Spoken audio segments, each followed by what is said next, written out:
Good afternoon, welcome. Please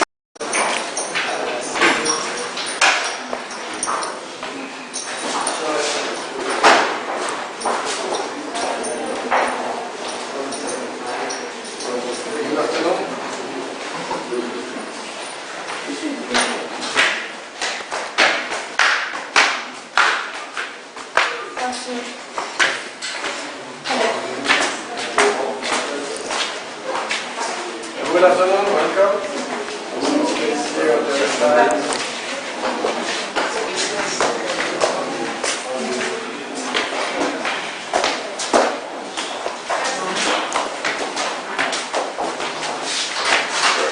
Good afternoon, welcome.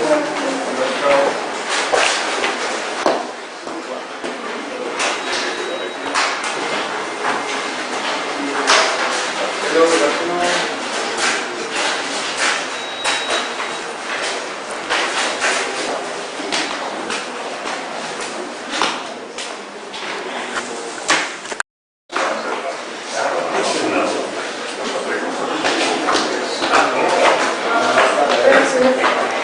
Hello, good afternoon. Welcome.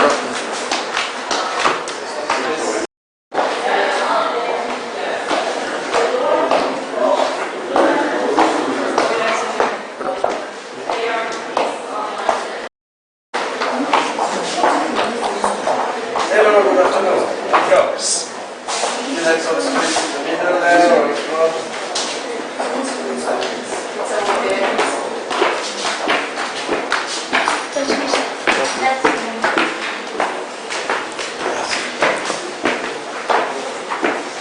Good afternoon. Welcome.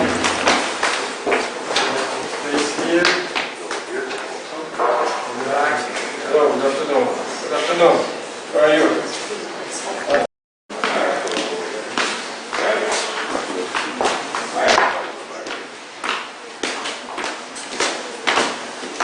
Good afternoon, sir. Welcome.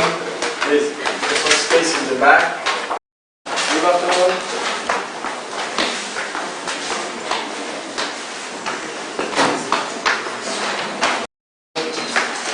Two more in the back. Ladies. Hello, good afternoon.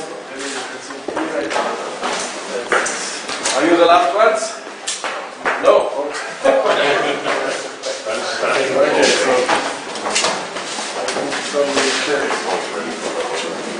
There's one there. One more. Are they all here? I think somebody is the last person. The last person. Switzerland to Nigeria. My colleague Torben is the ambassador of Denmark to Nigeria. So we are receiving you here today in these premises that we are sharing together with our Danish friends. This is a new concept among Embassies to try to avoid costs and to increase synergies and to improve also security. So that in some countries we are sharing the same premises, and basically we are in the Swiss embassy and the new Danish embassy is just here in the same compound, and we thought it is a good idea to receive you together as member of NISSMUN. We will proceed by two short presentations from Switzerland first and then from Denmark, and afterwards we will have a question-answer moment, so we are waiting for your remarks, questions and so on, so feel free to answer any kind of question you would like to the Swiss and the Danish ambassadors. I was yesterday to your General Assembly opening, and I was impressed about the commitment of young Nigerians like you for the UN principles, and I wanted to thank you also. And I am impressed about the popularity of our two embassies, and I think you're even more than we were expecting. Afterwards, when we finish, we will go to the garden of the embassy, and there will be some refreshments that will be served to you, and we will be able also to continue more formally the discussion. I would like also to thank you, Mr. Chairman, who is really doing a good job. This is the first time I receive you here. Last year I was already considered that I was traveling. So again, thank you for your commitment for the Nigerian youth in favor of the United Nations. So, do you agree with the program? Yeah. Okay, so let's start maybe with the Swiss presentation.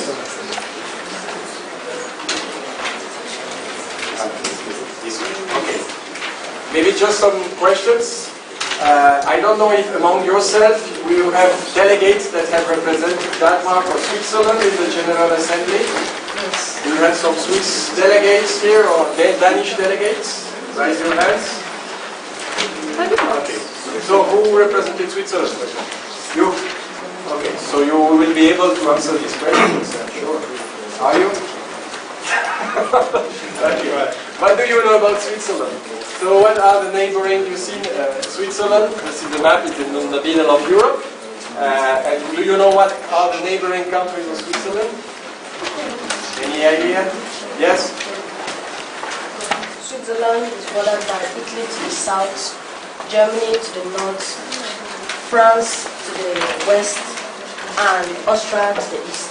Yes, and there is one missing, a little one. Yes? Austria and Liechtenstein. Liechtenstein, yes, exactly. So, you have here. Do you know how big Switzerland is compared to Nigeria? Do you have any idea? Okay, no idea. So, we are only about 1/20 of Nigeria territory. So, Switzerland comparing to Nigeria is, of course, a very small country. How many people do you live in Switzerland? Yes?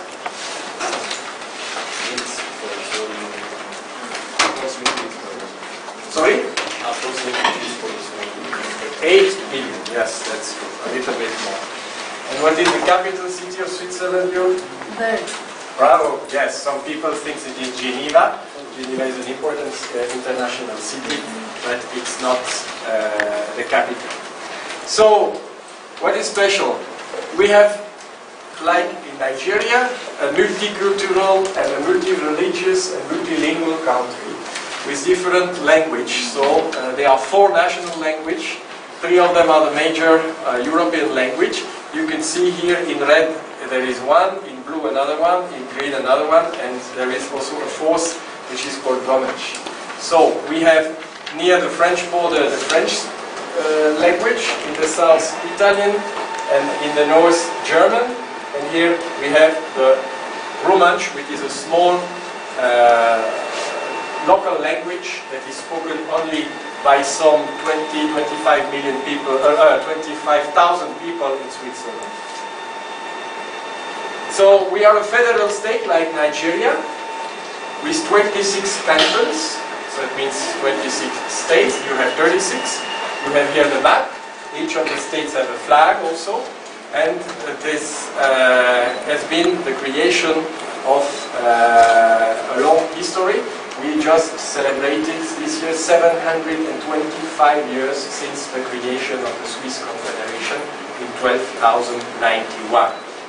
So we have 3 levels, like you have here local governments, municipality, canton, and federal government. Switzerland is a century of tradition of direct democracy. What is direct democracy? That means that we have a particular system when we can vote 4 times every year on different issues. So, for example, we have the popular initiative. So, a gathering of 100,000 citizens can gather signature and propose an amendment to the constitution. For example, a new text, and all the people will vote after that.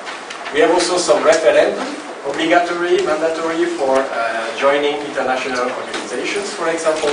And if the parliament passes a law that people are not happy with the law that the parliament passed, they can gather 50,000 signatures, and finally the last word will be given to the people, to the citizens. On average, I mentioned we vote 4 times every year. Normally in March, June, September, and November. And the voting age is 18. So the origin of this direct democracy, this is a German word, it is called Landsgemeinde, so this is the popular assembly. So in the small villages in the Alps, you can see the picture, people used to gather and to decide on their own laws and their own priorities and legislation. And it's still in some cantons, you have here 6 that are still practicing this for local and general votation, and they vote by raising their hands, as you can see on the picture down there. So at the federal level, we have a parliament with 2 chambers, like here. So we have the National Councils, lower house, it is like the National Assembly in Nigeria, the Council of States, which is like the Senate, with 2 members per state, per country. And the other one, the National Council, of course, is 200 members, but it is proportional to the population of each country. We are holding elections of the parliament every 4 years. So in addition to the vote we made on a referendum 4 times a year. Our government, it's a government, a very special way of governing. We don't have like prime minister, president, and so on. We have 7 members, 7 ministers, 7 federal councillors. They have the same weight, the same decision power, and they have some ministries. So there are only 7. And every year, one of them is elected president, but he is just a representative of the Federal Council. He is still the Minister of Foreign Affairs, of Interior, and so on. So he keeps his ministry, and he's only representing Switzerland abroad. But he has and presiding this weekly session of the government. But he has no extra power of decision as the other 7 members. The 7 members are elected by the Parliament, but for a 4-year term, so they are indirect elections. Switzerland's foreign policy, as you probably know, we have a long tradition of neutrality, because we were in the center of Europe, and we wanted to avoid wars between big neighbors, France, Germany, and also Hungarian Empire, for example. So the strong tradition of humanitarian. In 1863, you may know that it is a Swiss citizen, or you know that was the founder of the Red Cross. And the Red Cross, now you have Red Cross societies in every country in the world. You have the Nigerian Red Cross. You have also the International Committee of the Red Cross, which is the garant of the Geneva Convention. It is also working here in Nigeria, and this is really based on Geneva. Not the capital of Switzerland, but it's really the one of the main United Nations forum of discussion. It's the main in Europe. And the majority of the technical and specialized organization of the United Nations, like ILO, Labor Organization, intellectual property, telecommunication, World Health Organization, UNHCR, they have their headquarters. Switzerland is a member of various international organizations, like the European Free Trade Association, the European Council, the Organization of Security and Cooperation in Europe, and from the United Nations. I mentioned yesterday in my speech that Switzerland joined only recently the United Nations compared to other countries. This was due to our neutrality on one side, and due to the fact that it was the people to decide in a typically a mandatory referendum. People, the citizens of Switzerland, has to decide. During the Cold War, as a neutral country, Switzerland, the people of Switzerland did not want it to be member of the political United Nations. But after the Cold War, finally in 2002, we are the only country in the world that is joining the United Nations on the basis of popular referendum, not only by the government or by the parliament. We are not a member of the EU, contrary to our friends and neighbors. We have a lot of agreements, bilateral agreements with the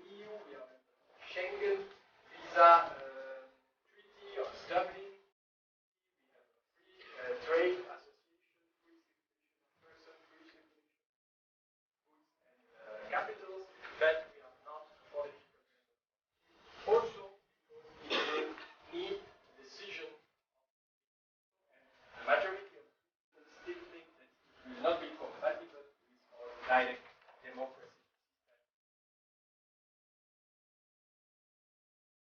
So, Switzerland and Nigeria. Switzerland recognized Nigeria immediately after independence in 1960, and we opened an embassy in Lagos in 1961, the year after. We have different agreements of promotion and protection of investment, for example. We have a partnership on migration since 2011, which is working very well. We have annual political, human rights and migration consultations also with the Nigerian authorities. We have an important collaboration in the field of peace, security, humanitarian affairs, human rights, and so on. And we just recently reopened or opened a new consulate general in Lagos. We closed, as you know, when we had to move, when the capital city moved from Lagos to Abuja, we closed the embassy there in 2002. And then we reopened this year, end of last year, a new consulate general in Lagos. Briefly, we have a huge trade volume, more than 1 billion euros, mainly importation of Nigeria, so the balance is in favor of Nigeria, mainly oil, because this is what we are buying to Nigeria, and exports is machines, pharma, and other food and other things. About 60 Swiss companies are active in Nigeria. You know maybe some of them, like Nestle. Drink the Nestle water or the magic that you're cooking. So basically these are originally some Swiss companies. We have also some companies like Roche, Novartis, in the field of pharmaceuticals. We have here some examples of names of companies that are active in Nigeria. The multinational, the big ones, but also we have a lot of small and medium companies. Switzerland is just a nutshell to resume. So, size of the country, we are a very small country on the surface. We are ranking 120. Size of the population, we are ranking only 100 out of all the United Nations members. But size of the economy, we are ranking 20. Size of the contribution to the international organization and to the UN, we are ranking 10. Sustainability, science and innovation, competitiveness, we have always been in the best ranked country in the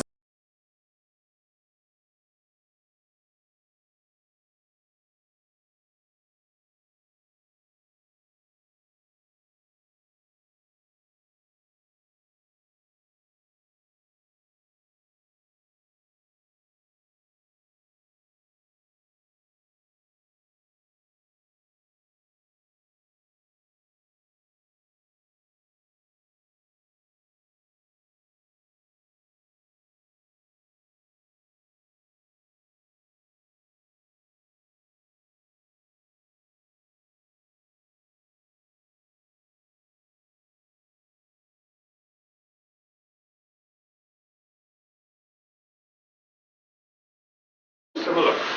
So people get a little bit confused. But then we also have the blue flag with the gold stars because Denmark is part of the European Union. But I'll come back to this a little in a moment.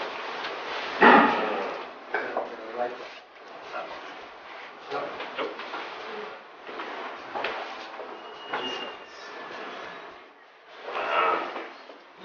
Now, take note. I will not say anything because you can see everything here on the screen. But no, of course, we are actually almost the same size as Switzerland, and that's almost the same size as Gombe State in Nigeria. So we are not very big. But what we don't have in size, we have in so much other that I will talk about. Copenhagen is the capital, all up here. Our biggest city, 1.2 million. That's even less than in half of Abuja. And the other cities are pretty small. I mean, they're just small cities like in some parts of Nigeria. We are a constitutional monarchy. This means what? If monarchy, what do we have as our head of state? How many people have a king? Yeah. We have a king, rather, right now we have a queen, but that's okay. I'll come back to that. This means that our head of state is not elected, it's the same family that has been ruling Denmark for almost, a little over 1,000 years. But then we have, of course, the government. And I'll come back to this in a little moment. Population-wise, we are 5.7 million, so slightly less than our colleagues here. And Denmark is becoming a multicultural country because we have a lot of people coming from outside, both from the European Union, because we have this free movement, but also from almost anywhere in the world, including from Nigeria. So where we once used to be a 99.9% Protestant country, now we're just 90%, and it's going down because we have a lot of people who come in with many different religions.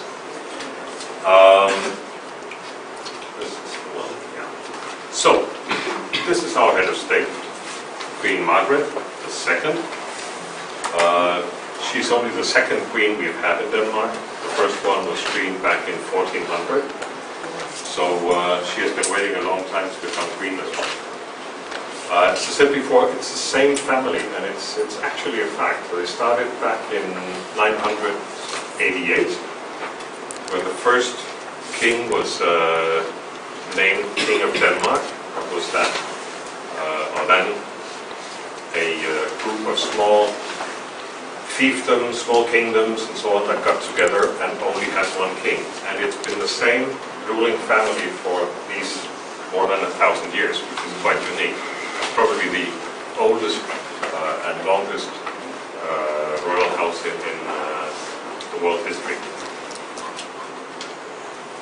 But Denmark is not only Denmark, this very small piece that is like compensating. No, we have Greenland and we have the Faroe Islands. Now Greenland is about 20 times bigger than Denmark. The Faroe Islands are just a small group of very small islands in the North Sea. And now that we have Greenland, we have a fight. So far it's a very friendly fight with the US, Canada, and Russia, and Norway, who has the North Pole. We of course say that the North Pole belongs to Denmark because it's part of Greenland, but there is an international commission that's going to decide whether the North Pole actually is Danish. And there's something very special with the North Pole, because this figure that comes for Christmas, Santa Claus, of course he has this, he lives in the North Pole. So it's very important for us to keep it as a Danish part because, okay. I said before we're a constitutional monarchy. And that means that we have a constitution, and in that constitution it is said that our head of state is the king or the queen, but they have no political powers.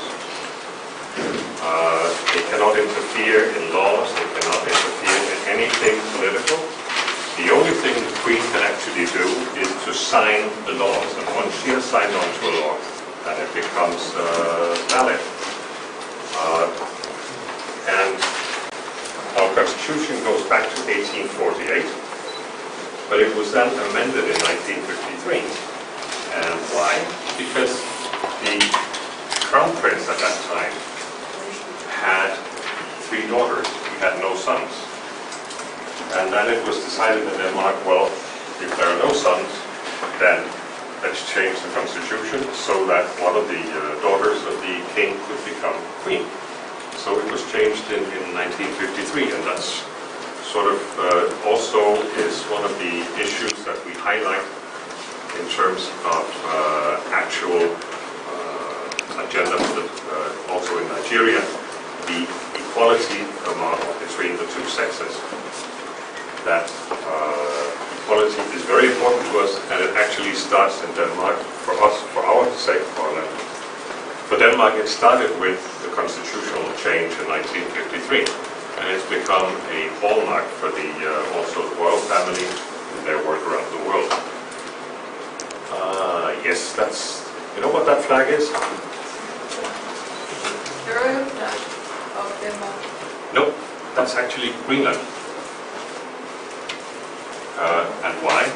Red and white because it belongs to Denmark. It's the historical connection with Denmark.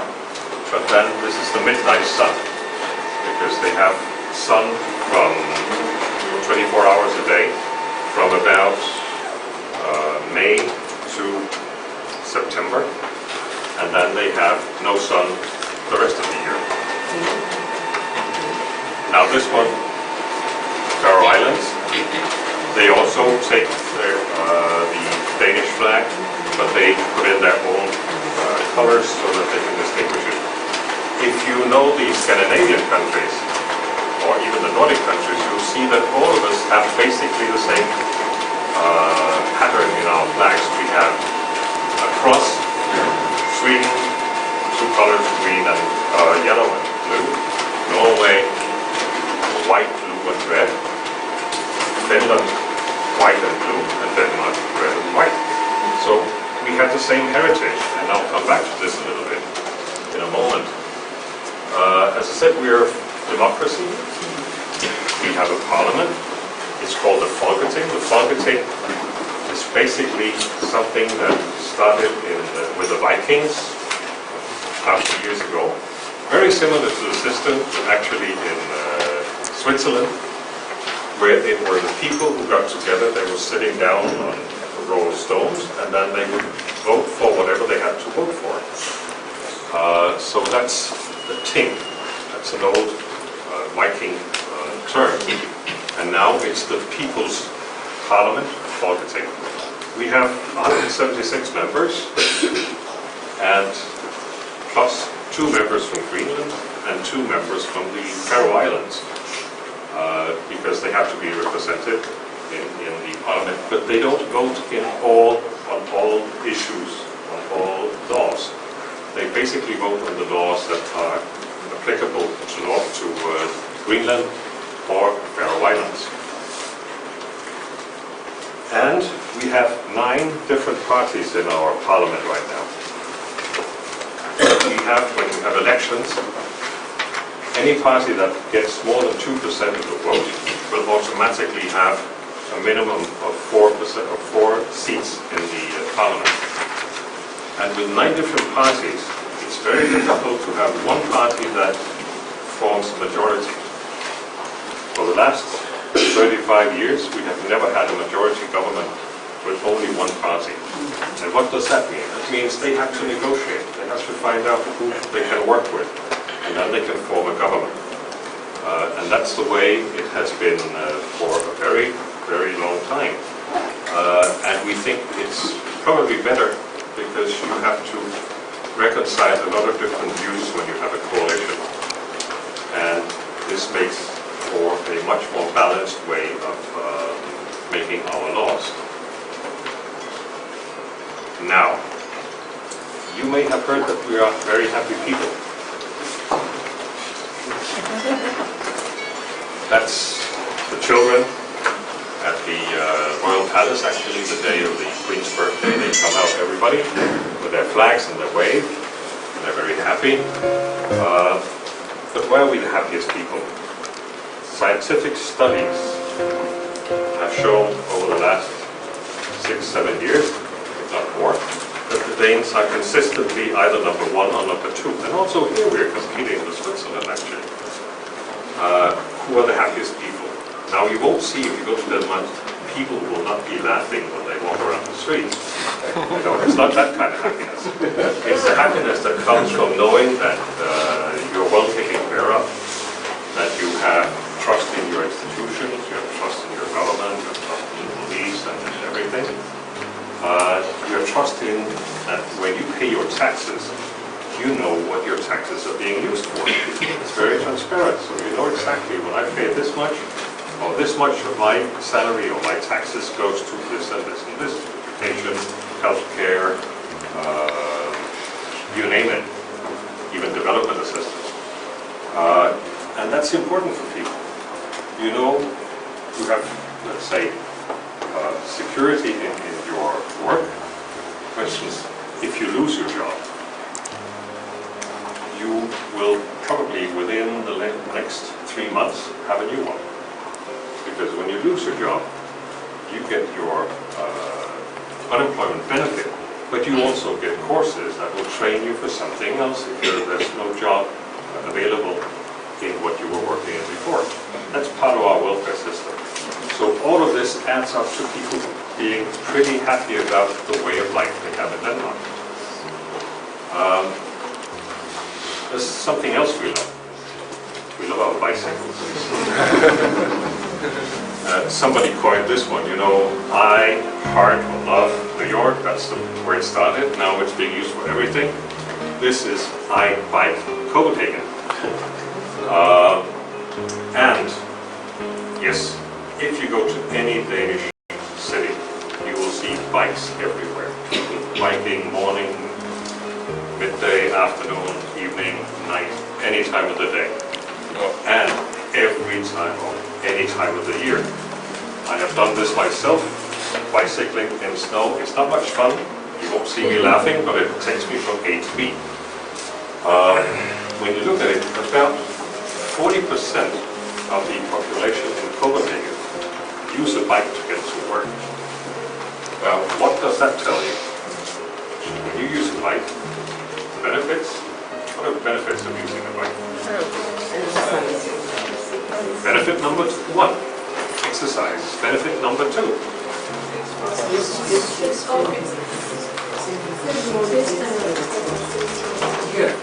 You say money. Saves the atmosphere. Yes. The air pollution or small. Exactly. No pollution. And you don't waste energy. You don't use petrol, you don't use diesel. So you have a healthier environment. And you're getting healthier yourself. Maybe you've heard about Danish society? If not, I'll show you a little bit. Denmark in winter is very dark. It gets dark at 4 o'clock, 3:30 in the afternoon, and the sun doesn't come out until, if we're lucky, 8 o'clock in the morning. So we need light. This is one of the famous designs for lights, for lamps in Denmark. Chairs, comfortable chairs. This is one of those that can swirl around. It's very nice if you don't get dizzy. Loudspeakers. I could mention many more, but what is this? Yes, of course. Lego. Anyone have tried to play with Lego? No? Well, you'll be surprised. I played with it when I was a kid. I'm not going to tell you how old I am. That's how old this brand is. We love our history and our heritage. And where did we come from? Vikings. Yes. Strong. Were they as wild as everybody tells you they are? Yes. But they were also nice people. Yeah.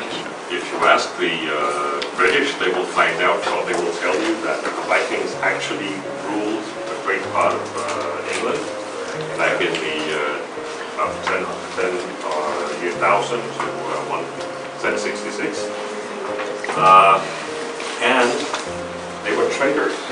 You will see the Danish Vikings going into England, to Ireland, to France, to Spain, all the way into the Mediterranean.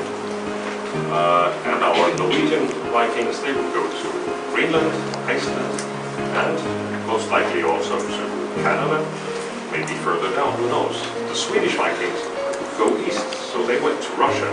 And you can find artifacts from Vikings all over this area. You found them in Canada, you find them in Spain, you find them in Northern Africa, you find them in the Middle East, you find them in Russia. So we were actually quite, I wouldn't say we started globalization, but close. And our heritage, our very old, beautiful castles. This is 500 years old. And this is a very famous castle, which is to the north of Copenhagen. Have any of you heard of Shakespeare? Yes. If I say Hamlet? Yes. This is the castle where Hamlet plays out. Wow. So it's actually it's a real castle. Now, what do we love more than anything else? Green. And green, what is that? I mean, that's not green, that's the sun. And that's not green either, that's the wind. But when you look at these two, they are renewable energy sources. So, house in Denmark, we don't have all that much sun, but we do use solar energy. And windmills. And again, here we have a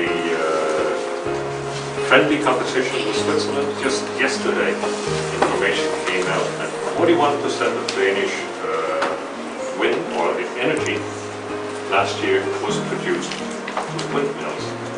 Clean energy, you don't use any kind of fossil fuel, except for the what you have to do to grease the machinery.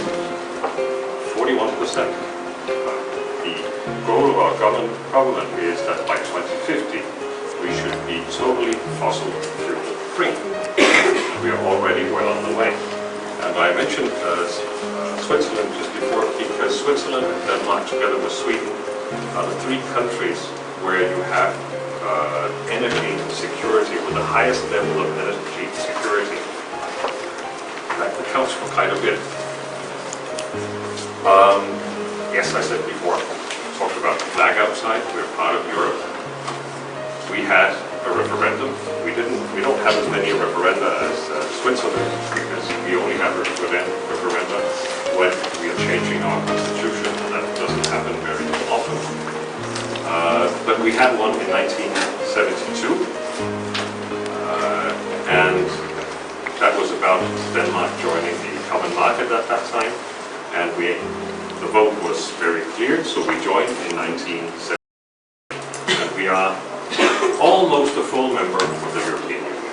We have some exceptions because of parts of the Danish government or the Danish population that were not satisfied with some of it, so we have some exceptions.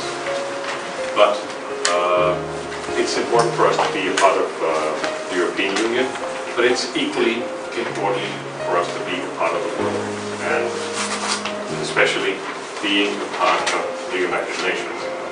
Denmark was one of the founding members of the United Nations back in 1945, and this is actually a picture or photo showing the very first summit of the United Nations back then. We are doing a lot of work together with the United Nations and are among top 5 contributors on a yearly basis. We contribute a minimum of 0.7% of our GDP in development assistance, and we give it to a host of organizations within the United Nations family. You probably know most of these. UNHCR is working here, UNESCO here, World Food Program is here, World Health Organization, UNICEF, and this one, the Blue Helmets, where Denmark has been very active over the years. I think in total we've had more than 55,000 Danish soldiers working on peace missions, or peacekeeping, or even peace enforcing missions under the UN. And I will stop here because this is all about UN also, that you don't have anything that is equal to the United Nations. It has its faults, it has its flaws, but it's the one and only organization where every country is a member and where every country can be heard. So I think it's our duty to ensure that the United Nations will stay relevant. Something I hope you take with you also when you get much older, and the various different positions you may hold in your life in Nigeria or elsewhere, that the notion of being able to work together in an organization like this is the most important and the most fundamental way that this world, all countries of the world, people of the world, can work together. Thank you very much. And now we're...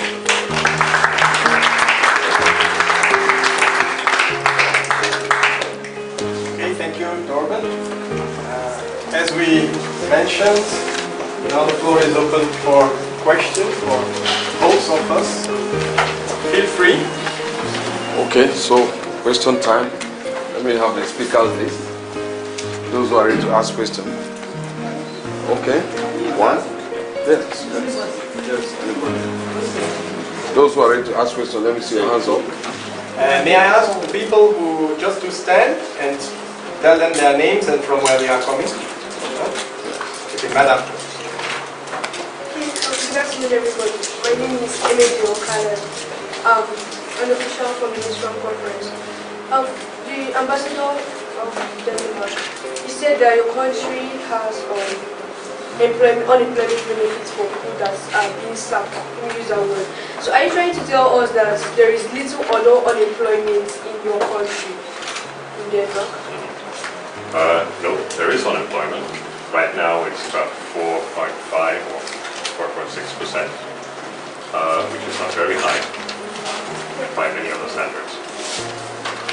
Another question? Next.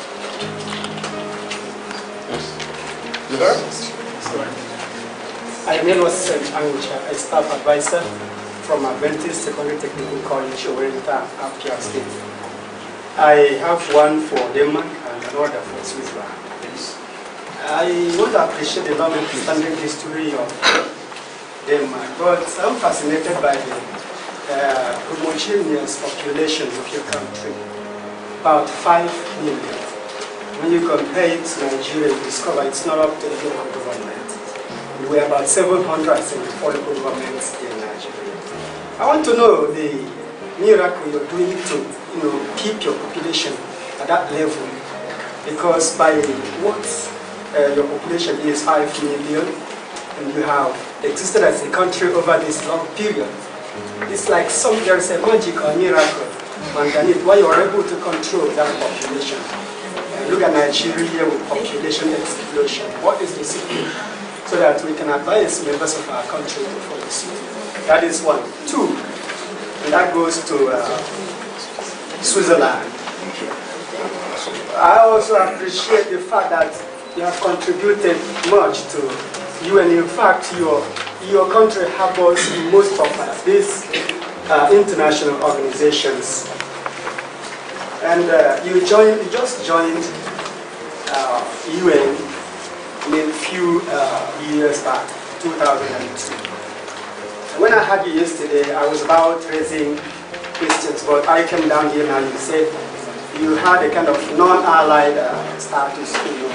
You want to be neutral because of your position in the global community. But there is something that baffles me. Each time we hear of embezzlement of money in Nigeria, we hear such monies are banked in Switzerland. In Swiss banks, such things.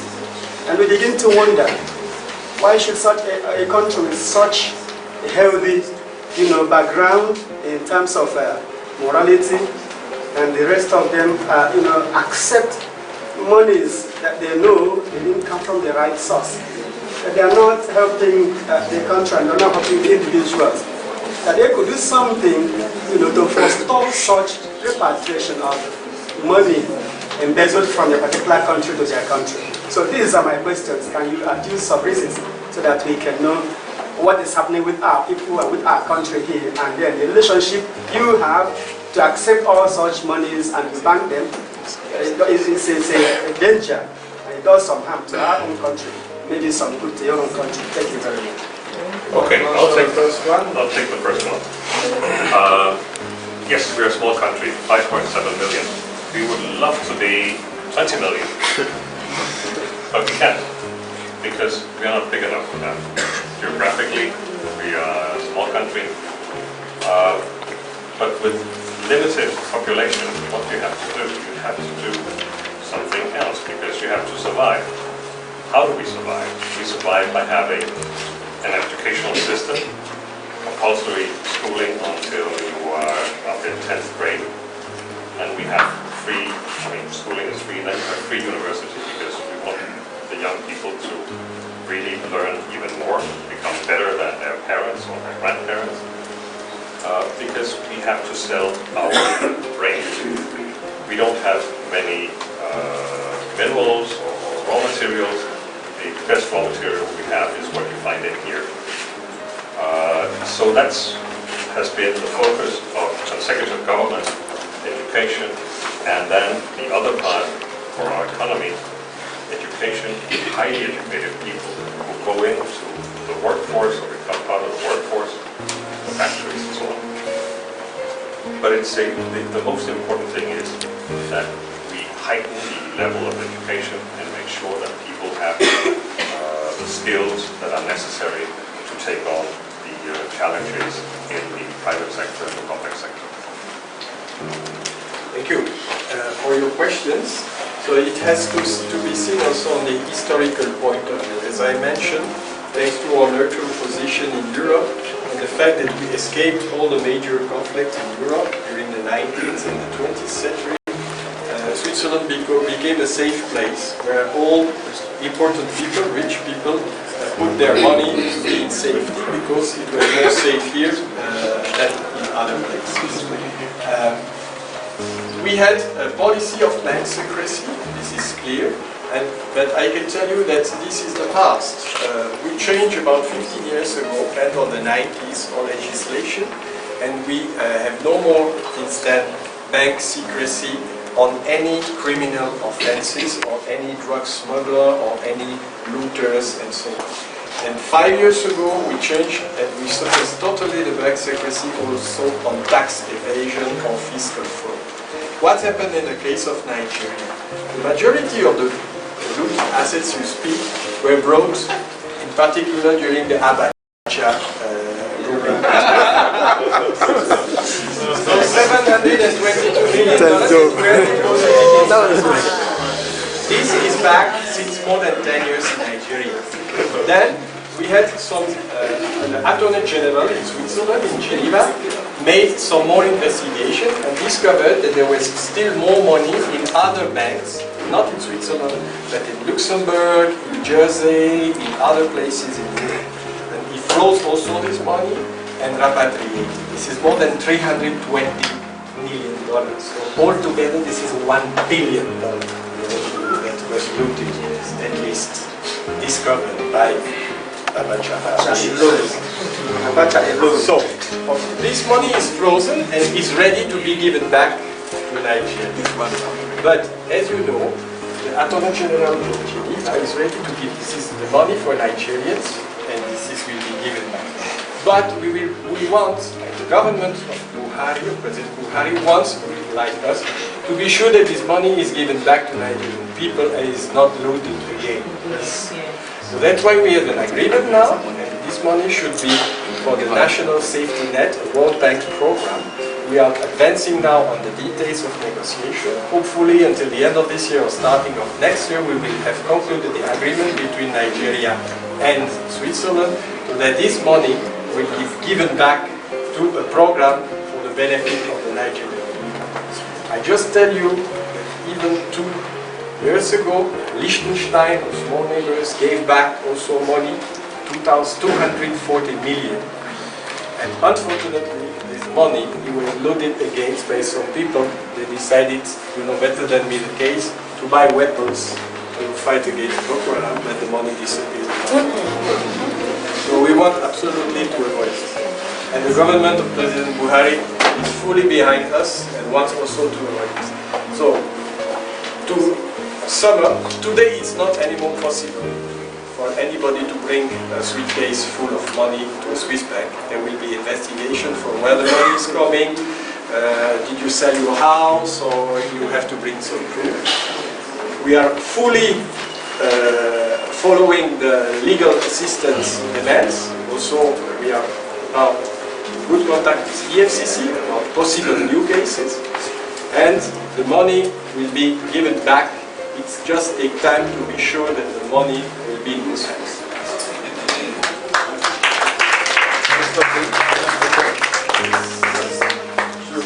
My name is Diana Olive. I'm from Federal Government Council. I wanted to ask the ambassador of Denmark what kind of bilateral relations Denmark has with Nigeria. Easy question, difficult to answer. We have very good relations. We don't have any bilateral agreements. That's the interesting part. What we have agreements are agreements that are made with the European Union. So whatever agreements are made through the European Union, we automatically become part of it. Just a little history, our embassy opened in February this year. We didn't have an embassy in Nigeria for quite a number of years. I came here in 2014 to open an embassy, and then officially it was opened back in February this year. So I have part of my job to better the relations. I mean, they're good with Nigeria, but we can always work on them and make them even better. So that's part of my job.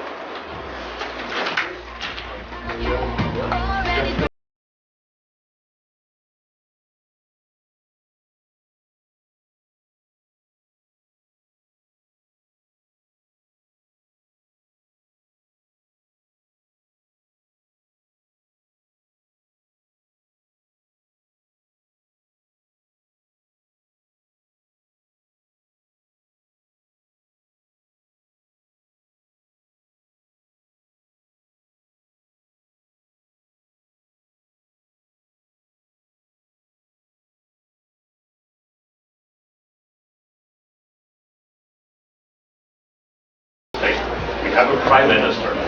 He's the political leader, you can say, because he's the head of the government. But we have two layers. We have the head of state, who is not political, and then we have the prime minister, who is heading the government, and then doing, let's say, anything related to politics, both internal and external. The current prime minister is Mr. Rasmussen. Lars Løkke Rasmussen. Okay, the gentleman in the back first. Good afternoon, everyone. My name is Mr. Price, and I was actually the chairman of the Staff Advisors Forum for NISSMUN. And I'm from Delphi International Studies School, Aba. First, my question goes to the Danish ambassador. What is the trade relationship between your country and Nigeria? We would like to know the type of natural resources you people have, and probably even the cash crops, because I'm sure if you're using your brain, there are resources, natural resources you're using to produce certain things. And what do we get from your country? And what does your country get from us? And for the Swiss ambassador, from my understanding, you have what I may describe as a collective headship of that country, of 7 persons, each rotating for 1 year. Then, what's the tenure of that collegiate headship? How long do they stay in office? Secondly, we've had for a long time, I'm sorry, I'm going back to what the other speaker said. Whenever I hear Switzerland, I remember looted from Nigeria. And over the years, the promise to return it has always been made. And it baffles me how another country will be setting conditions for a sovereign nation as to how or what conditions they will fulfill before they return money looted from such a country. For me, it's like an infringement on our sovereignty. Switzerland does not have the authority to decide which one is, how do I put it, honest government, to return the money, to hand the money over. It's left for the people of Nigeria to decide which one is the honest government. Whether we have very honest government or no honest government, we want the money to be returned. You play your part, then leave the rest. You will exonerate yourself from that. Because we're feeling that still keeping the money placing conditions is a tactic to continue to use the money to service your economy at the expense of Nigeria. Thank you. I'll be quick and answer the first question. What is our trade relationship with Nigeria, and what kind of raw materials do we have in Denmark? Trade relations. What do we get from Nigeria? We import oil, not refined oil, crude oil, and we refine it in Denmark and use it for different personal purposes. We actually have a trade deficit. We import more from Nigeria than we are able to export to Nigeria. Now, the Danish exports to Nigeria are machinery, high-tech, low-tech machinery, and agricultural products. And if we go back to Denmark, what are our raw materials? Yes, we do have some oil, but we also know that it's going to run out very quickly within the next 10 years. We will have no longer, or 20, maybe 20 years, we will no longer have any oil, which is why we are changing our economy and our reliance on fossil fuel so that we can rely solely on solar energy. Now, the main areas in Denmark, agriculture, it accounts for about 40% of the total export, but only about 5% of the people in Denmark are employed, or even less are employed in that sector. So it's a high-yielding sector, very specialized. And then we have electronics, we have IT, we have machinery for various parts, or various uses that we export. So these are our main things. Plus, of course, things, design, furniture, what have you, which are very specialized items on the